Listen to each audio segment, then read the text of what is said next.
We're proud to announce that today's podcast is brought to you by our sponsor, Alpha Dental. Alpha Dental brings a new level of affordability and flexibility where traditional benefits fall short, with a low-cost bundle of healthcare discounts available to all employees and contractors. This episode is a special encore presentation of Work Trends.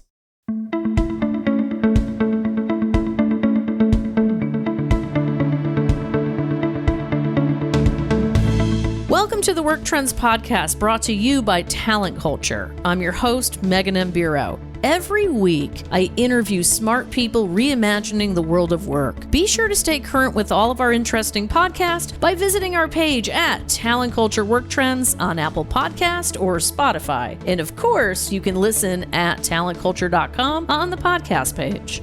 Welcome to the Talent Culture Work Trends podcast. I'm your host, Megan M. Bureau, and today we have a very, very special guest who's going to talk to us about work culture and building a, yes, I'm going to say this word, happy workplace. As we go through our lives and our careers, it's important to build an environment where everybody feels empowered and encouraged to reach their highest potential. Our guest today is here to share insights on key elements of successful organizations and how to create a work culture that actually promotes growth. Today, we are joined by Greg Lederman, a professional speaker, performance coach, and New York Times bestselling author of multiple award-winning books.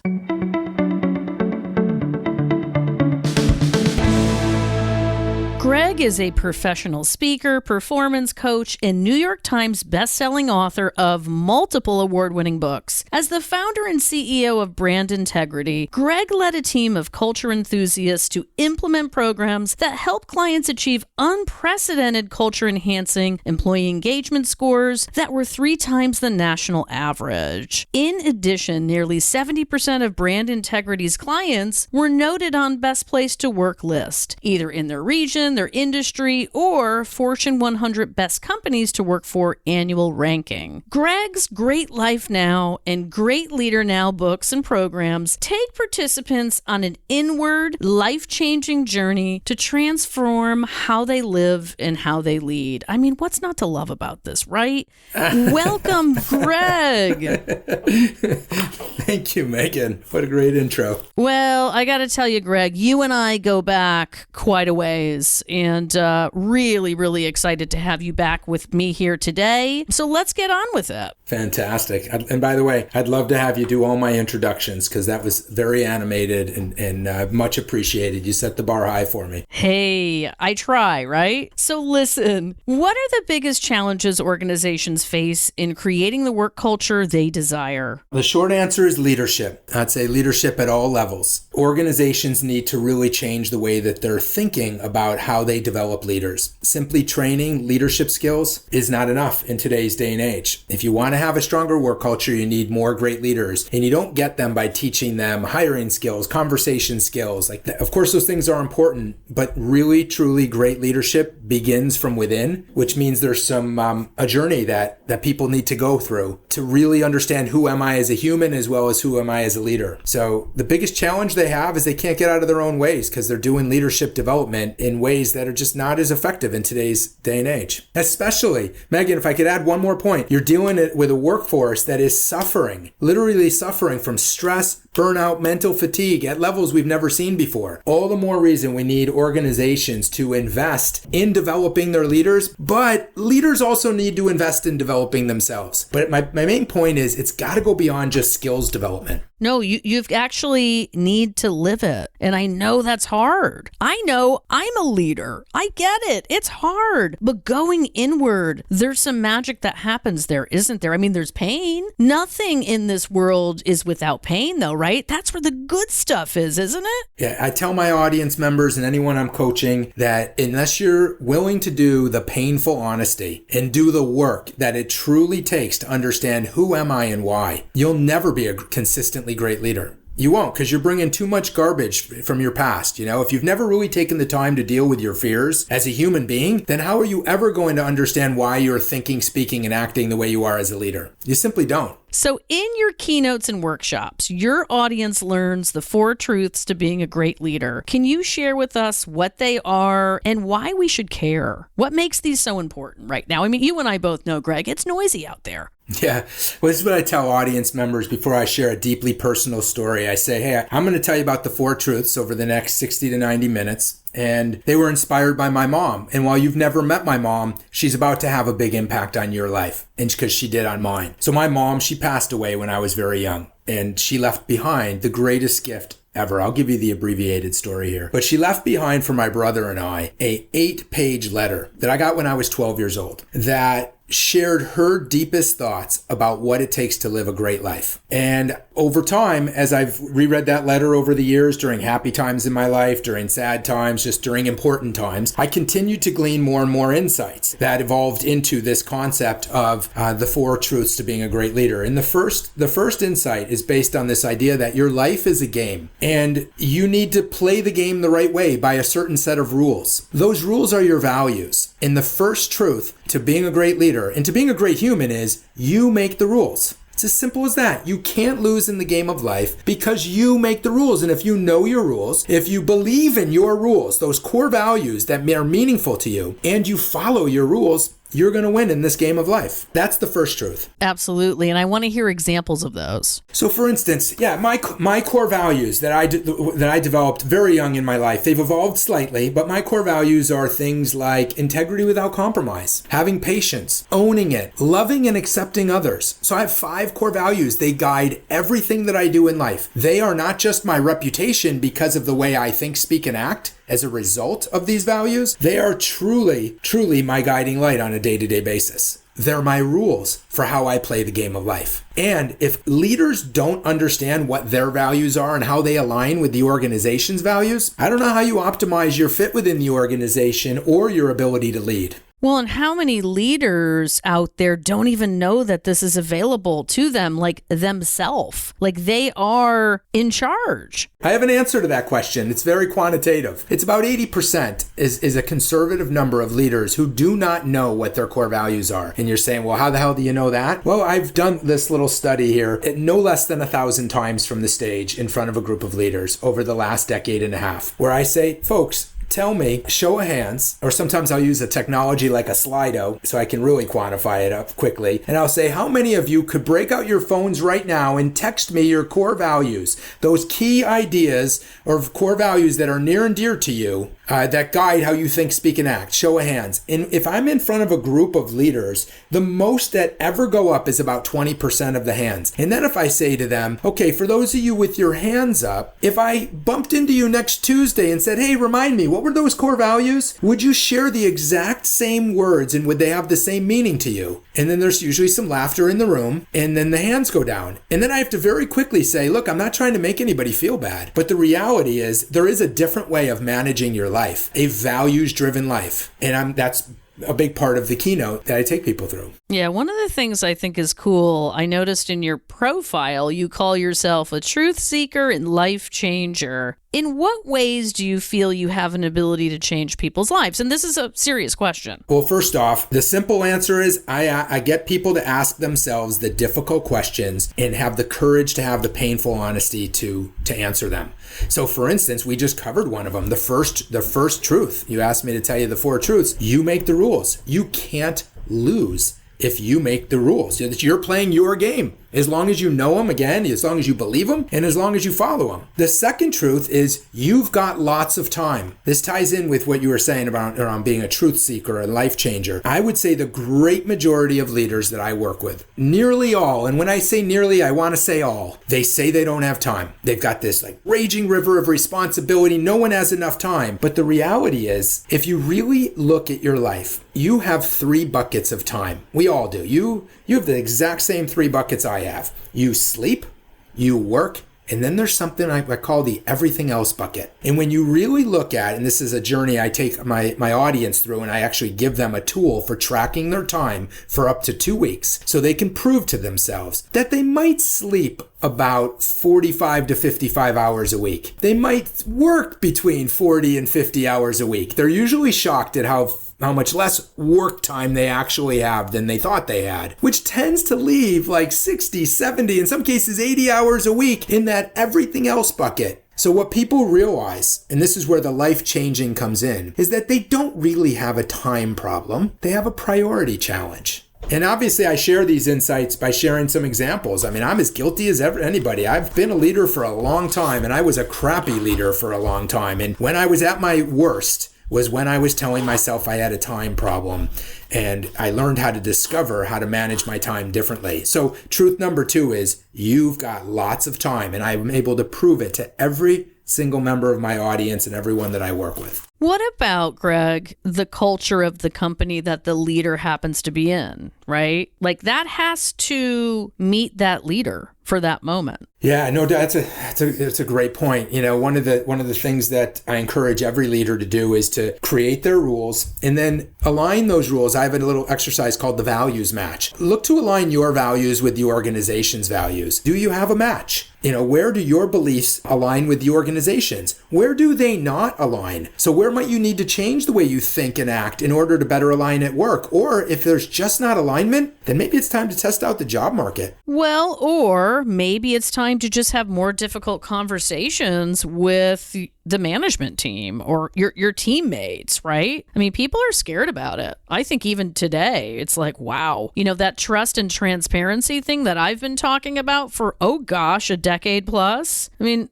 who's actually putting that into place? And how are we reaping rewards from that kind of trust and transparency? I'm feeling kind of philosophical all of a sudden, Greg. You know? Well, I'll tell you. Something about this conversation.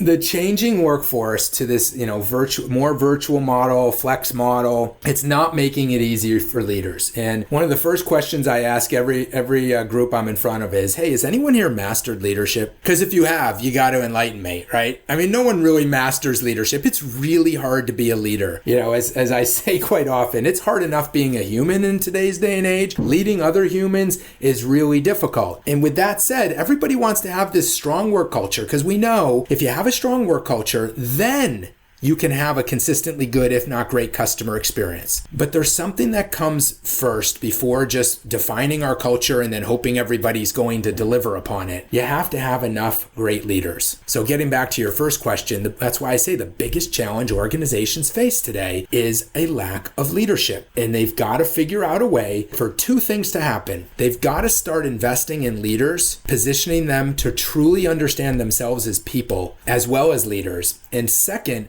leaders, humans at work, supervisors, managers, all the way up to VPs and executives, they have to invest in themselves. They've got to take the time to do, as you mentioned a few minutes ago, the work, right? You've got to have the painfully honest questions with yourself on who am I as a person, and then how do I demonstrate who I am as a leader, who I desire to be as a leader. There's a neon that's appearing in front of me saying 3 words: do the work. That's for myself as well today, Greg. So thank you for the inspiration, because that's exactly what it is. It's work. It is, but it doesn't have to be super difficult. There's got to be some humility in that, Megan. People need to really think about not only who am I today based on how I think, speak, and act, but who do I aspire to be? And you got to get the ego out of the way. There's a lot of really bad leaders out there that have gotten up to high levels, so they falsely believe that what they've been doing has been working. But getting back to your point, they've eroded trust everywhere they've gone. Yeah, ain't that the truth? I have to say, in your book, you refer to the mountains for growth as a way to improve your life at home and at work. And as you know,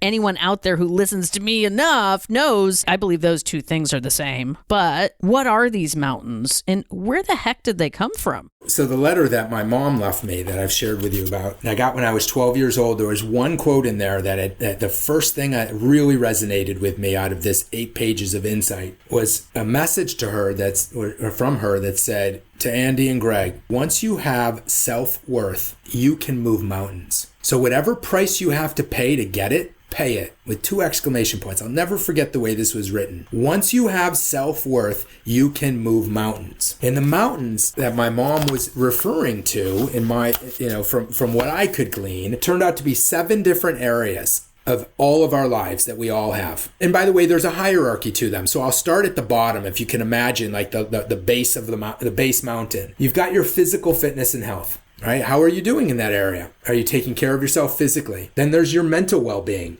right? Your emotional well-being. Then there's your relationship mountain, your time and productivity mountain, your career, your finances, and then your contribution to society, what I call the give back mountain. How do you give back to your community around you? Now, whether you're at home or at work, different people have to focus at different times on different areas of these mountains. So one of the things that I take the audience through is figuring out, where am I today in each of these mountains, and where do I want to be in the future? Because once you start to figure out some priority of this is where I need to focus as a human as well as a leader, now you're starting to improve your self-worth and become a more effective and trusted leader. It's all connected.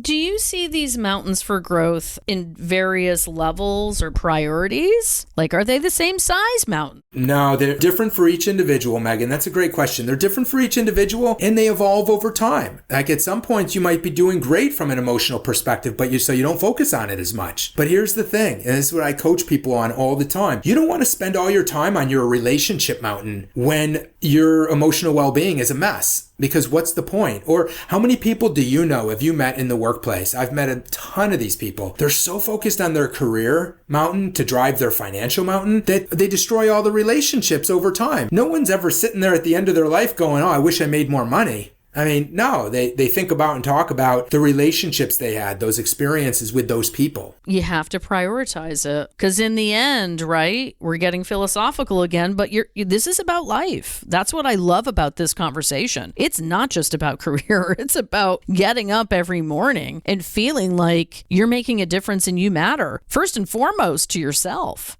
Yeah, exactly. That concept of self-worth is something I was blessed because of my mom to think about at a very, very early age. Like, what does it mean to have self-worth? And according to my mom and the insights I gleaned, it means you know who you are and you know how to live it, how to be it. Those are the values, right? That was truth 1, know your rules. Truth 2 was you've got lots of time. And you want to know the third truth? Your habits cause your happiness and success. Your habits cause your happiness and success. And notice I said your happiness before success, because my mom did not share with me that be successful and you will be happy, right? Happiness is not something you find on the other side of people, places, and things. Happiness is something that you get because you do the work that you keep referencing. I love the way you said that earlier. You have to do the work of knowing who you are and why that matters. Well, and I think some people do not equate, and this is a really sad statement I'm about to make, they don't really equate happiness with work enough.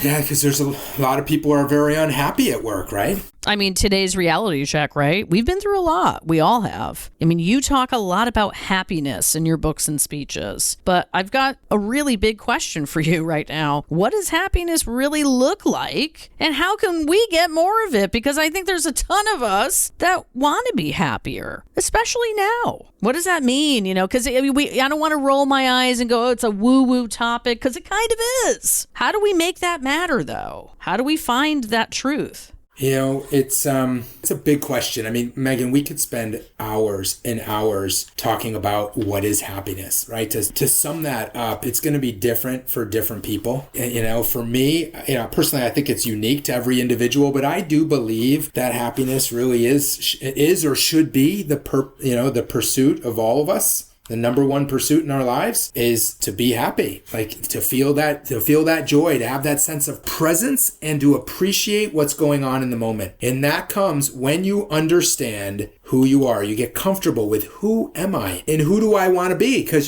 some of it again might be aspirational. So people that are truly living a values-driven life, they're comfortable in their own skin. To me, those are some of the happiest people. They're also the people that aren't always waiting for something else to happen. I mentioned a moment ago. So many people are they're thinking they're going to be happy when I get that promotion, I get that job, I lose that weight, I find that mate. What did I say before? People, places, and things, right? right? It's not. People need to realize that it's the daily habits that you do to bring your values to life and move your mountains. That's what drives happiness. It's the simple habits that end up having big results on your day-to-day happiness. And by habits, everyone, we're talking about behaviors. Exactly.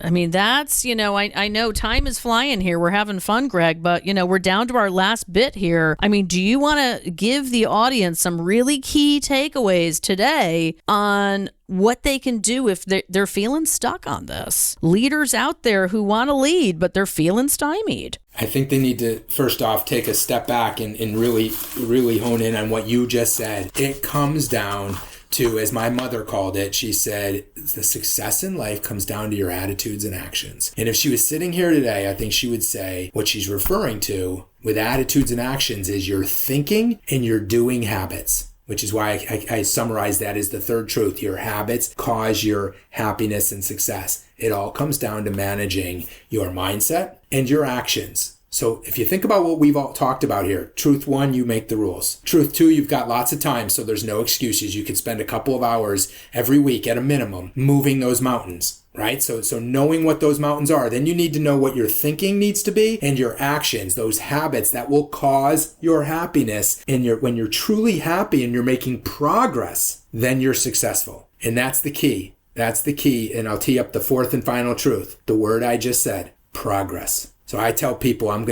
say to them, this next bit I tell people is going to be worth your price of admission. I'm going to give you the secret formula for happiness. Happiness is your habits plus progress on them. Everyone always says it's the journey, not the destination. And it's so cliche, but it's so true. It's your habits plus making progress. But you need to know what you want to make progress on. Got to know what you want to make progress on, and you've got to get started. And this is the fourth truth that I share in the last minute of all my engagements. Right? We covered you make the rules, so you can't lose in the game of life. That's truth one. Truth two, you make the rules is truth one. Truth two is you've got lots of time. You've got those three buckets: work, sleep, work, and the everything else. And there's lots of time in the everything else bucket when you really analyze it. Then truth three is your habits cause your happiness and success. And the fourth and final truth is just one word: now.